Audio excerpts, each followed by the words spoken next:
Hi, I'm Anne from Game Like a Mother. I specialize in games that can be played in 20 minutes or less, and this is my top 10 list for cooperative games for younger ages. This is for ages between ages 2 and 5 for this video. Cooperative games are a great way to introduce your kids to different kinds of game concepts, and they're a lot of fun. And so the games on this list, I start with the ones for younger ages and then progress on up to ones for older ages, and they're listed all below in the description of the video along with the timestamp if you want to skip to a particular one. So let's get started. First up, I actually combined 3 games for this spot. We have Acorn Soup, Where's Bear, and Monkey Around. They are cooperative games from Peaceable Kingdom for 2-year-olds. And the reason I put all 3 on this list is depending on when I'm looking for these games, they can be kind of hard to find. A lot of times I'll look on Amazon or at big box stores to try to find these. Sometimes I'll stumble into them at like a learning tree, and I'm so excited that they actually have them, but they can be a little bit harder to find, but you need one. You need one for your 2-year-old. And they all do different things, and they're all great in their own right. Acorn Soup, you have little like wooden nuts and berries and leaves and things like that, and you have recipe cards, and you get to pretend cook things with them, which is my level of cooking with a 2-year-old. There's the right amount of mess. Then you have Where's Bear? Gets the most play at our house. It's my daughter, my 2-year-old's favorite of the 3, but she likes all of them. And you have these lightweight stacking boxes that are cute. They're designed like different bedrooms and bedrooms, kitchen, like different rooms in the house. And you're supposed to hide this little wooden bear underneath them, or you can look for different things on the box, or you can just stack the box. And it doesn't sound like much of a game, but she loves it, and we just keep on getting it out for her, and the older kids love playing with her too. And then finally, Monkey Around is a little bit more of like it's better for a group or for a few kids together, because you just have little cards that you're doing different activities, like, oh, stand on one leg, or hop like a bunny, or give a friend a hug. And so it's just kind of fun, social activities to do together. And you might ask, why does a 2-year-old even need a game? Because they've been alive for 2 years already, and I've been waiting this long, and it's time to play a game. And we have something that would work. And if you've tried to have 2-year-olds around other games, like real games, they can wreak some havoc. So it's nice if they have their own game while they're trying to destroy whatever adult game that you're trying to play with an older kid or with your spouse.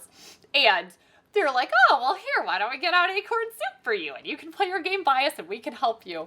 And then also, it's really great. Sometimes it's tricky even to know what to do with a 2-year-old, especially if you aren't used to little kids. So if you have, an aunt or an uncle or some relative that's coming over and they're like, oh, I don't really know what even to do with a 2-year-old, a game can help them because it provides a little framework and something to work with while you're doing something with the child. So these are all from Peaceable Kingdom. They're all cooperative, and they're all fantastic. They can just be a little difficult to find. So if you can get your hands on one, pick them all. They're great games.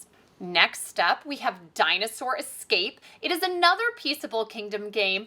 They are a company that specializes in cooperative games for kids, and they just do a fantastic job. We have lots of their games, and they have some of our very favorite games. And this, especially when my boys were little, we played this game to death. And I love this game because it's kind of a modified memory game. So you have these dinosaurs going around the perimeter of a board, and you're flipping over tiles in the middle and trying to match the dinosaurs to their matching tile. And you need to do this before you roll the volcano a few times, because they need to escape to the island before the volcano gets them. And Mostly we win, which is nice, but there is we have lost. You can just get some unlucky rolls and lose, which is nice. I like when there is a chance of losing in these games. But generally you win. That seems like if they win about 75%, 80% of the time, that seems like a pretty good level for these really little kid games for ages 3 and up. And I mean, my boys played this a ton, but it seems like it works equally well for either gender. I had a board game camp and little girls were super excited about this one too. It's just a really fun, easy, quick to get up and running, but it's a little different from just the standard flip over memory cards.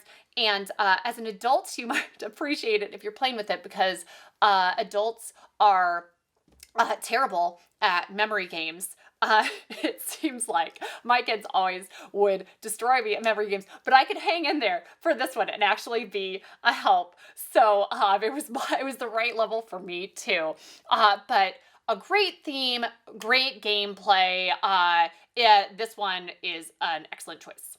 Next, we have Busytown Eye Found It, and this one is very impressive when you get it out for the first time, because there is a 6-foot long board that we always end up playing this on the floor because it's so large, and you just kind of use little puzzle pieces to put it all together. And you're trying to get all of your little characters to the picnic island at the end of the game before the pigs eat all of your picnic food. And it's... Even if your children don't know about Busytown, my kids we just didn't end up reading them the Busytown books. They really liked this one. And part of it is you just roll, you do a spinner, and then you move a certain number of spots individually. But then if you spin the gold bug, then you flip over and you're supposed to find traffic cones or ice cream cones or brooms. There's a picture on it and then everybody's looking, you have a little timer. So it's really exciting. And you all get to move forward the number of spaces of the items that you found. So it's really fun and exciting and so quick to get up and running. And there's a Disney I Found It version. And usually Disney does everything so well.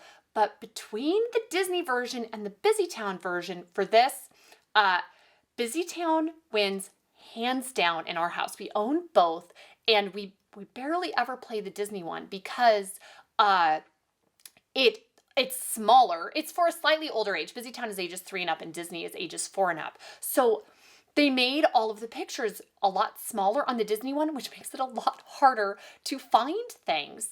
The characters, they didn't go with some of their blockbuster favorite movies. There are some kind of we didn't know some of the references that were pictured there. So you think, oh, it's going to just be Disney happy we didn't know all of the things that were pictured on there. We didn't know all the characters. And then finally, and most importantly, you don't end at the same time in the Disney game as you do in the Busytown game. And so in the Busytown game, you get to a certain spot and everyone has to get on this little boat together, and then you ride the boat to the end and you make it there, and hopefully the pigs haven't eaten everything and you have a couple items left from the picnic, and yay, you won. Well, in Disney, you just have to make it to Cinderella's castle before it gets to midnight.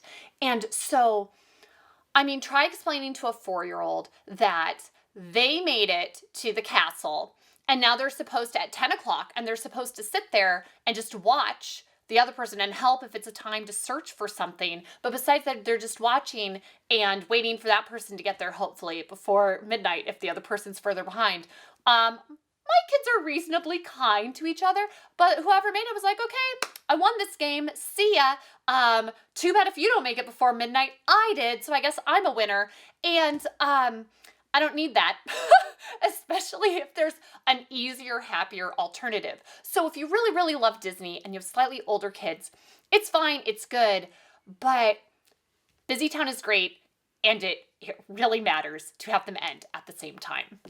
Next on our list, we have Happy Bunny, which is like an alternative cooperative Candyland type game where you just are trying to collect more carrots than the farmer. And I say this game is for people who are tired of cheating not in their favor at Candyland, so the kid wins and isn't upset at the end.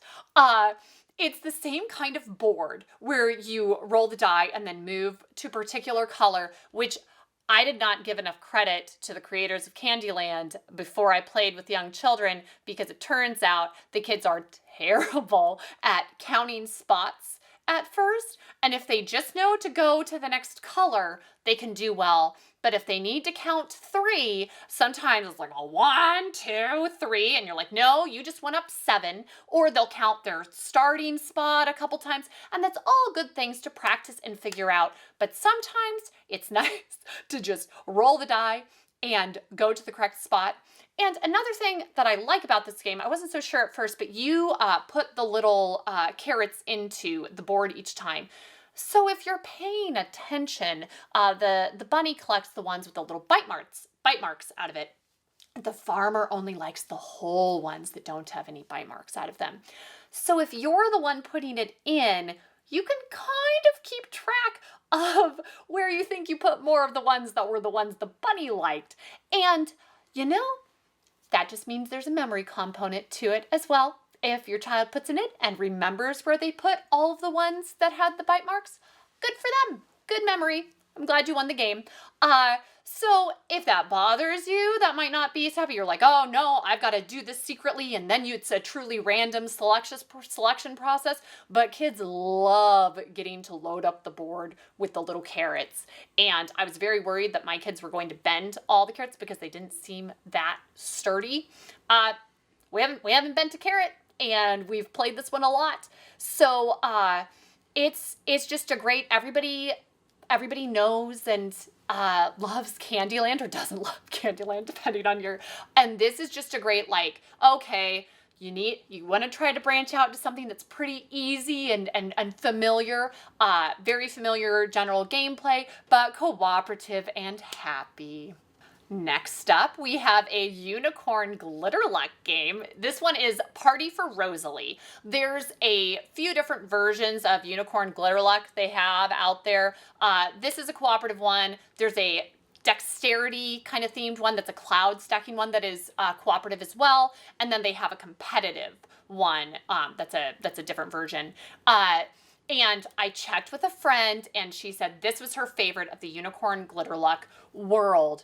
And what you're trying to do is you're trying to move your little unicorns around and get to the right spot so you can invite the correct friends to the party and get these beautiful pink cloud crystals to the correct spot as party decorations before Rosalie arrives.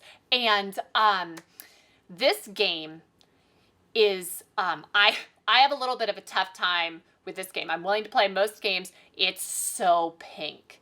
It is just like, if you have a child that's like a pinkalicious kind of thing, where it's just like, it's pink, I want unicorns, I want pink. This is great. It kind of drives me nuts that my very smart, capable daughter, who's we started playing this a bunch when she was 7, loves this game, but it's happy and it's cute and it has unicorns and it's a board game and she likes to play it. So you know what? Fine. If you can find a game that they'll like, then go for it. In general, I try to say, like, oh, boys can play any of the same thing as girls and vice versa. I did try to make a little boy play this game at a board game camp this past summer, and it was made very clear that over his dead body would he go anywhere near this pink monstrosity. It is a lot. That said, other little girls were there, and I had a hard time getting them to play at first because they were just so in love with the cloud crystals. So if you have a child that is a little wary of some of the some competitive board games or things that just are not the exact right theme, and they want something pink and they want something unicorns, this is your game. It's very cute, and for those who like it, they're going to love it. Next up, we have my first Castle Panic, which is kind of on the other end of the spectrum from Unicorn Glitterluck, and happily my daughter loves this one too, so who knew she could go from unicorns to monsters attacking a castle and be happy about that theme as well. But this one is a scaled down version of, there's an adult game called Castle Panic, and this one, I just love that it's ages 4 and up, and it's a lot of game for a 4-year-old. It's pretty great. And there's some good decision making along the way. You have a castle and a wall, and then everybody's given a card dealt face up, and these monsters start advancing, and you get to play your card that matches to a spot that a monster is on and put it away in the dungeon. And So it's great. I get this game if you have any friends that are game nerds and just can't wait for their kids to be able to play the real games with them. This game is good for everybody, but it especially appeals to that demographic. For kids, this is one of my my 3 older kids' favorite games to play together. They can play it together without me, which I love playing games with them, but sometimes I love not playing games with them and having them get to do their own thing and figure things out on their own, and they do really well with cooperative games. And this one, even my older son, who plays very advanced strategic games, he's 9, he loves to play this with his younger siblings, and they know how to play it as well as he does. So that's pretty great. This game also, they have different ways to scale the difficulty because it's easier. The more you can play anybody's card on any turn. So basically, the more players you have, the easier it is. But then they have different things where you can take away the wall to make it harder. You can start with an extra monster. Or if you want to make it easier, you can start out with 2 cards each. Or you can have one of the cards that has multiple pictures of spots on it that can work for all of those spots simultaneously. You can take out multiple monsters. So it's just really, it preserves the fun of the adult game while scaling it down appropriately for a younger audience in a way that is intuitive and makes sense and is engaging. So this one, standout marks, and it's great for siblings, which is what I really love about it. Next, I have Zoo Run, which is by Loki Games, and they don't specialize in cooperative games, but they have a lot of them. And this is their game that's for the younger ages. And this game was kind of a surprise hit in my house. They have a version of it. It's 2 games in one. And the first game is a cooperative game called Free the Animals. And each player is given 3 cards with front and hind ends of animals on it. And you're trying to match up the most complete animals in order to free them from the little pen before the zookeeper comes along and gets them. So kids love, it's a funny thing to match up. Oh, I have a front of a turtle and the back end of a llama on it. Ha ha, so hilarious. But the actual gameplay is completely appropriate for a 4-year-old to play. And it's fun to get to work together to see which ones you need to get and to have them free in time before the zookeeper comes along. And then if your kid really enjoys that kind of gameplay, they have another version of the game in the box that is competitive, but it's called Race of the Year. And then you just flip over the board and you're trying to match up animals in order to move your character along to make it to the finish line first. So I like that there's kind of they have the in to get your child engaged and it's cooperative and happy, and then you can kind of progress on to the competitive version of the game. But it's cute, it's little, Loki specializes in games. They really make a point of making them appeal equally to boys and girls, which you wouldn't think would be that big of a deal. Just play whatever you like. It matters to little kids. So everybody likes little zoo animals. So all of my kids, boys and girls, they like playing this game, which is fabulous. Next up, we have Hoot Owl Hoot. We're back to Peaceable Kingdom games, and this is perhaps their flagship game. When people talk about cooperative kid games, a lot of times they'll say, oh, like Hoot Owl Hoot, because this is the one that people talk about. This is the one, if you can find a Peaceable Kingdom game that's just in some random store you wouldn't expect, usually it's this one, because this is the one. And what's great about this is you're just trying to get owls into their nest before the sun comes up. And the gameplay is you're playing down these cards that are, you put down the card, that whatever color it is, that's where the owl moves. And if somebody else already has an owl in that spot, you can kind of leapfrog them over each other to get to the end more quickly. So if somebody's already in yellow and you play yellow, then your owl hops over theirs, and so you can go lickety-split to the end.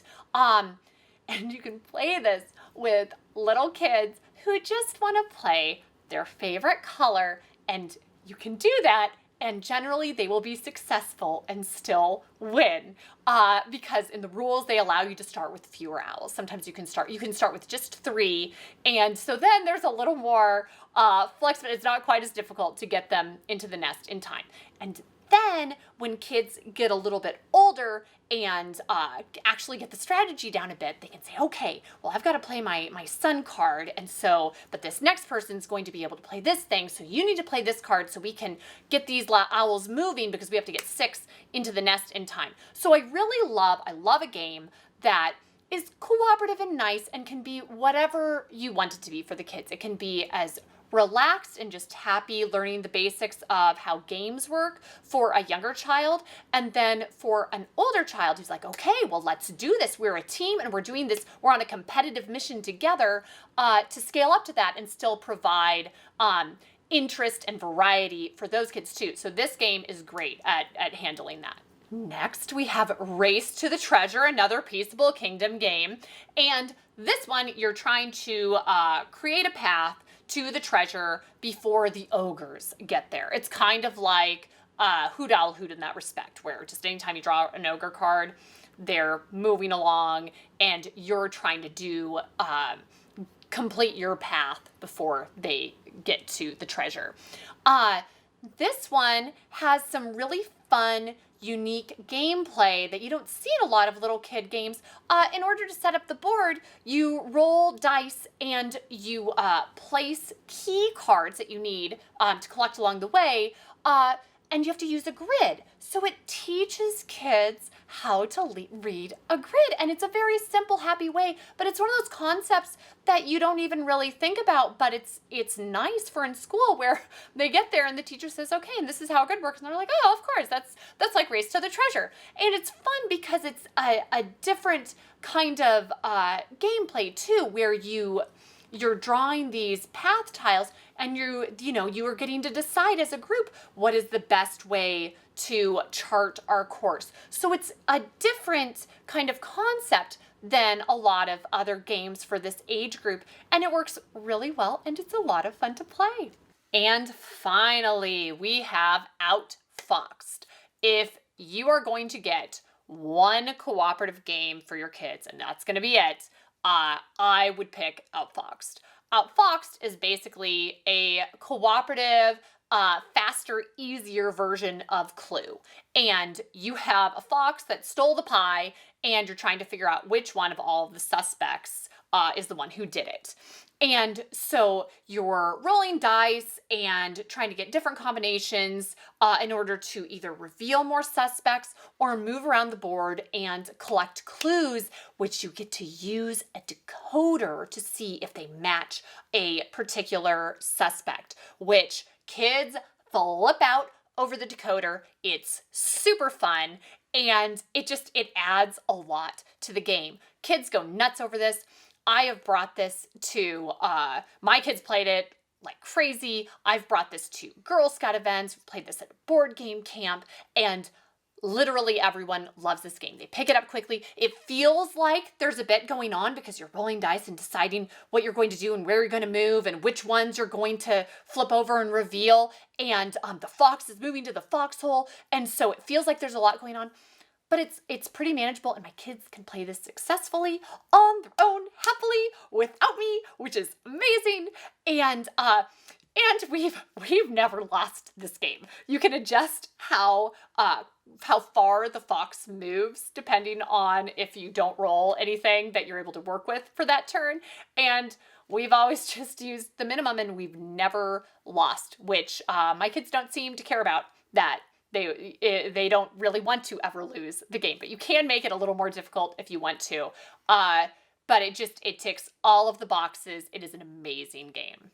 So that's it. Some honorable mentions are the Fairy Games, Stone Soup, Count Your Chickens, and The Floor is Lava. Yes, there is a cooperative version of that, and it's pretty fantastic.